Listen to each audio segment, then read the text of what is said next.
नमस्कार दोस्तों। आज हम बात करने जा रहे हैं एक बहुत ही रोचक और उपयोगी विषय सरल आकलन की। सरल आकलन यह एक ऐसी कला है जिससे हम बिना किसी लंबी चौड़ी या सटीक गणना किए उत्तर के बहुत करीब और बहुत तेजी से पहुंच सकते हैं। मैं हूं अक्षय कुमार और चलिए शुरू करते हैं सरल आकलन अनुमान से उत्तर तक की यह रोचक यात्रा। आज के सत्र में हम जानेंगे क्या है आकलन। हाँ, सबसे पहले समझेंगे आकलन का असली अर्थ क्या है और हमें इसकी ज़रूरत क्यों पड़ती है।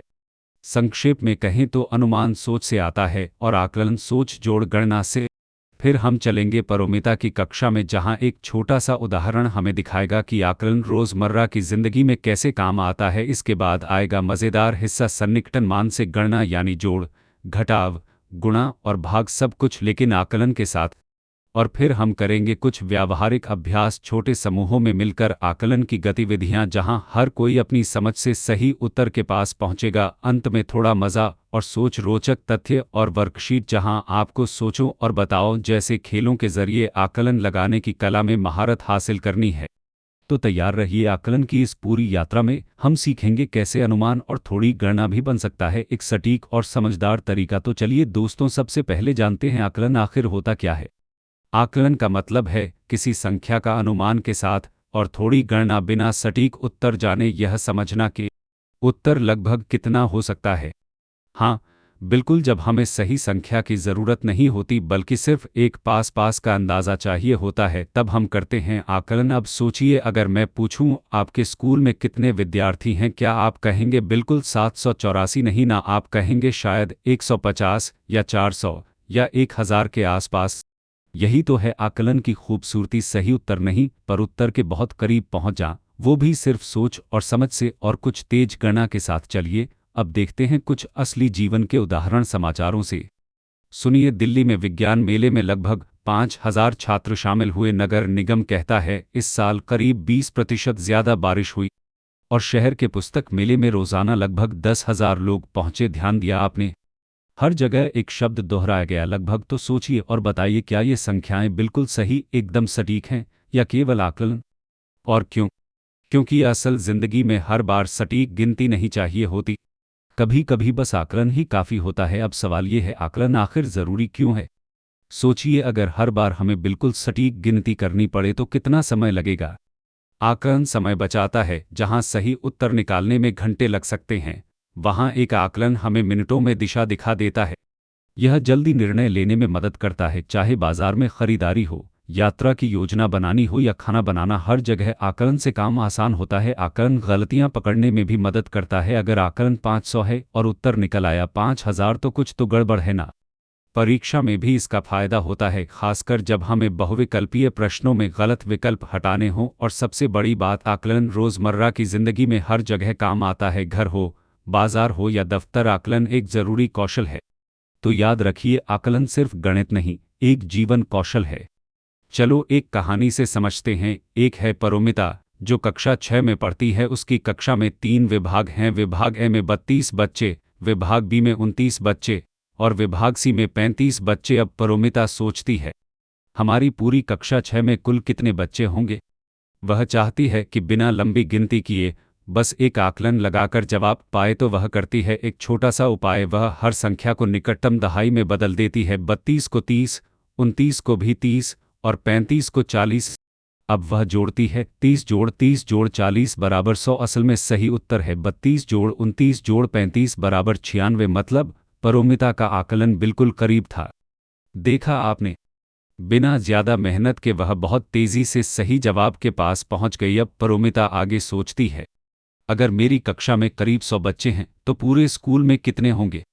वह जानती है कि स्कूल में 5 कक्षाएं हैं, 6 से लेकर 10 तक, और हर कक्षा में 3 विभाग। तो वह फिर आकलन लगाती है, 5 कक्षाएं गुणा 100 विद्यार्थी बराबर लगभग 500 विद्यार्थी। वाह, क्या शानदार तरीका है सोचने का। ना बड़ी गणना, ना लंबा हिसाब, बस थोड़ा सा दिमाग और एक समझदार आकलन। अब चलिए बच्चों, आकलन की इस मज़ेदार पहेली को ज़रा गहराई से समझते हैं। हमने पारमिता की कहानी में देखा कि थोड़ा सा सोचना, थोड़ा सा बदलना, थोड़ा सा गणना और हम बड़ी उत्तर के करीब पहुंच जाते हैं, बिना पेंसिल उठाए, बिना लंबा जोड़ घटाव किए। तो आखिर ये आकलन या सन्निकटन होता क्या है?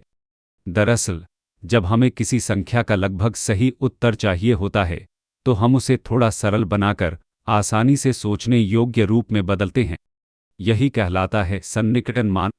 अब मान लीजिए हमें किसी संख्या को निकटतम दहाई में बदलना है। यहाँ एक बहुत आसान नियम है, अगर किसी संख्या का आखिरी अंक 5 से कम है तो उसे नीचे की दहाई तक लाकर पूरा करो, और अगर आखिरी अंक 5 या उससे ज़्यादा है तो उसे ऊपर की दहाई तक बढ़ा दो। देखिए कुछ उदाहरण। 23 बन गया 20 क्योंकि 3 5 से छोटा है। 27 बन गया 30 क्योंकि 7 5 से बड़ा है। 45 भी 50 बन गया क्योंकि 5 पर हम ऊपर की ओर जाते हैं। अब ज़रा सोचिए, यही तरीका अगर हम सैकड़ों या हज़ारों के लिए अपनाएं तो हमारी गणना और भी तेज़ हो सकती है। जैसे 487 को 500 कहा जा सकता है निकटतम सैकड़ा में, या 1492 को 1500 कहा जा सकता है निकटतम सैकड़ा में। देखा आपने? थोड़ा सा अंदाज़ा लगाकर हम समझदार गणितज्ञों की तरह बहुत जल्दी सही उत्तर के पास पहुंच सकते हैं। अब बच्चों, चलिए देखते हैं कि जोड़ में सन्निकटन कैसे मदद करता है। मतलब बिना पूरा जोड़ किए हम बहुत जल्दी लगभग सही उत्तर तक कैसे पहुंच सकते हैं। मान लीजिए हमारे पास सवाल है 487 जोड़ 312। अब अगर हम इसे ठीक ठीक जोड़ें तो थोड़ा समय लग सकता है, लेकिन अगर हम इसे आकलन से करें तो बात बन जाएगी बहुत आसान। पहला तरीका है निकटतम दहाई में सन्निकटन करना। 487 को हमने 490 कहा, 312 को 310 कहा। अब देखो 490 जोड़ 310 बराबर 800। अब अगर हम इसे निकटतम सैकड़े में करें तो 487 बन जाएगा 500 और 312 बन जाएगा 300। फिर भी जोड़ वही 800। चलो अब सही उत्तर देखें। 487 जोड़ 312 बराबर 799। वाह, हमारा आकलन सिर्फ एक से अलग है, यानी कि बिल्कुल करीब। अब बच्चों, हमने जोड़ में देखा कि सन्निकटन से गणना कितनी आसान हो जाती है, तो अब जरा देखते हैं क्या घटाव में भी यही जादू चल सकता है। चलो एक उदाहरण से समझते हैं। हमारे पास सवाल है 854 घटा 277। अगर हम इसे ठीक ठीक करें तो थोड़ा लंबा हो सकता है, लेकिन अगर हम आकलन से करें तो बस कुछ ही सेकंड में हम जवाब के पास पहुंच सकते हैं। सबसे पहले हम संख्याओं को निकटतम दहाई में बदलेंगे। 854 को लिखा 850 और 277 को लिखा 280। अब देखो घटाना कितना आसान हो गया। 850 घटा 280 बराबर 570, और जब हम सही घटाव करते हैं 854 घटा 277 बराबर 577। वाह, सिर्फ 7 का अंतर, यानी कि हमारा आकलन बिल्कुल करीब है। अब बच्चों, हमने जोड़ और घटाव में देखा कि आकलन से गणना कितनी आसान हो जाती है। अब बारी है गुणा में सन्निकटन की। देखते हैं एक उदाहरण। 48 गुना 23। अगर हम इसे पूरी तरह से गुणा करें तो थोड़ा वक्त और ध्यान लगेगा, पर अगर हम सन्निकटन का उपयोग करें तो उत्तर का अंदाज़ा कुछ ही सेकंड में मिल सकता है। सबसे पहले दोनों संख्याओं को निकटतम दहाई में बदलें। 48 को 50 कर दो और 23 को 20 कर दो। अब देखिए गुणा करना कितना आसान हो गया। 50 गुना 20 बराबर 1000। अब सही उत्तर देखते हैं। 48 गुना 23 बराबर 1104, यानी हमारा आकलन सिर्फ थोड़ा ही अलग निकला, लेकिन कितनी तेज़ी और सहजता से हमने यह कर लिया। अब बच्चों, हमने देखा कि सन्निकटन से जोड़, घटाव और गुणा कितने आसान हो गए। अब चलिए जानते हैं भाग में सन्निकटन कैसे काम करता है। हमारा सवाल है 456 भाग 23। अगर हम इसे सीधे हल करने बैठ जाएं तो थोड़ा समय लगेगा और भाग करना भी थोड़ा मुश्किल लग सकता है, लेकिन अगर हम इसे आकलन से हल करें तो हम जल्दी और समझदारी से उत्तर के पास पहुंच सकते हैं। सबसे पहले दोनों संख्याओं को थोड़ा आसान बनाते हैं। 456 को हमने 450 माना और 23 को 25, क्योंकि 25 से भाग देना बहुत आसान है। अब देखिए 450 भाग 25 बराबर 18। चलो अब सही उत्तर देखें। 456 भाग 23 बराबर 19.8, यानी लगभग 20। मतलब हमारा आकलन काफ़ी करीब निकला, सिर्फ 2 का फर्क। चलिए दोस्तों, अब एक नया सवाल देखते हैं। मान लीजिए एक स्कूल में 47 कक्षाएं हैं। हर कक्षा में औसतन 38 विद्यार्थी हैं और हर विद्यार्थी हर महीने 249 पन्ने पढ़ता है।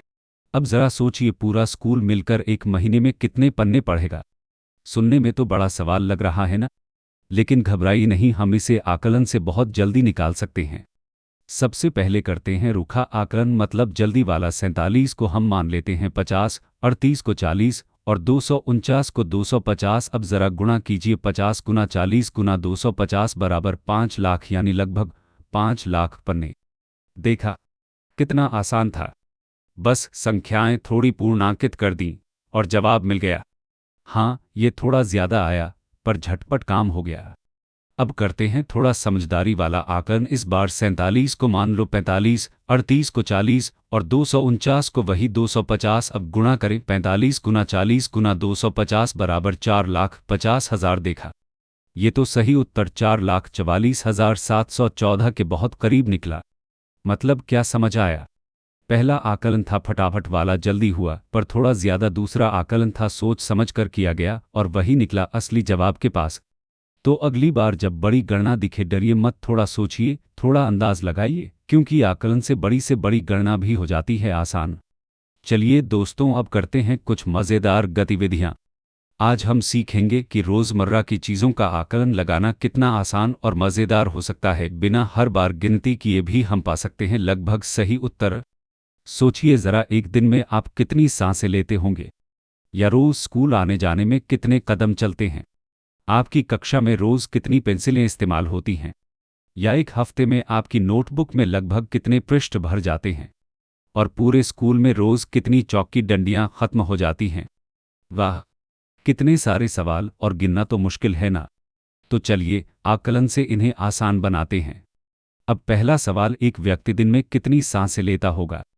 चलिए छोटे से भाग से शुरू करते हैं। एक मिनट में मान लीजिए आप लगभग 15 सांसें लेते हैं, तो एक घंटे में होगा 15 गुना 60 बराबर 900 सांसें। अब पूरे दिन के लिए निकालते हैं, 900 गुना 24 बराबर 21,600 सांसें।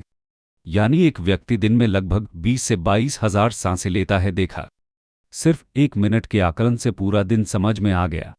यही है आकलन की ताकत। अब चलते हैं अगले उदाहरण पर। एक दिन में आप कितने कदम चलते हैं? मान लीजिए स्कूल तक जाने में 1000 कदम लगते हैं, तो आने जाने में 1000 गुना 2 बराबर 2000 कदम। अब घर में घूमना, खेलना, यहाँ वहाँ दौड़ना, इन सब में और जोड़ दो लगभग 3000 कदम, और तो कुल मिलाकर लगभग 5000 कदम रोज़। वाह, आप तो रोज़ एक छोटी सैर कर ही लेते हैं बिना जाने। सीख यही है, छोटे छोटे हिस्सों को जोड़कर बड़ा आकलन निकालना आसान होता है। अब बात करते हैं अच्छे आकलन के कुछ सुझावों की। किसी छोटे भाग का आकलन लगाकर पूरे का निकालें। बड़ी संख्या को आसान बनाने के लिए उसे निकटतम सुविधाजनक संख्या में बदलें। 2 बार आकलन लगाएं, पहला जल्दी, दूसरा सोच समझकर। फिर सोचें क्या आपका उत्तर हकीकत के करीब है या ज़्यादा दूर। और हाँ, समूह में चर्चा करें, क्योंकि अलग अलग सोच से सबसे सही आकलन निकलता है। तो दोस्तों, आज हमने सीखा कि आकलन सिर्फ एक गणना नहीं, बल्कि सोचने का तरीका है। हमने जाना कि कैसे आकलन लगाकर हम बिना सटीक गणना किए उत्तर के बहुत पास पहुंच सकते हैं। हमने देखा पारमिता की कक्षा में आकलन का असली जादू, सीखा जोड़, घटाव, गुणा और भाग में सन्निकटन का उपयोग, और किया व्यावहारिक अभ्यास जहां हर उत्तर सोच से आया आकलन था। याद रखिए, जब आप सोचते हैं, समझते हैं और आकलन लगाते हैं, तो आप सिर्फ गणित नहीं करते, बल्कि अपनी सोचने की शक्ति को और मजबूत बनाते हैं। तो दोस्तों, अगर आपको यह सत्र पसंद आया हो तो ज़रूर सब्सक्राइब कीजिए, ताकि आप सीखते रहें, सोचते रहें और हर सवाल का जवाब आकलन से पा सकें।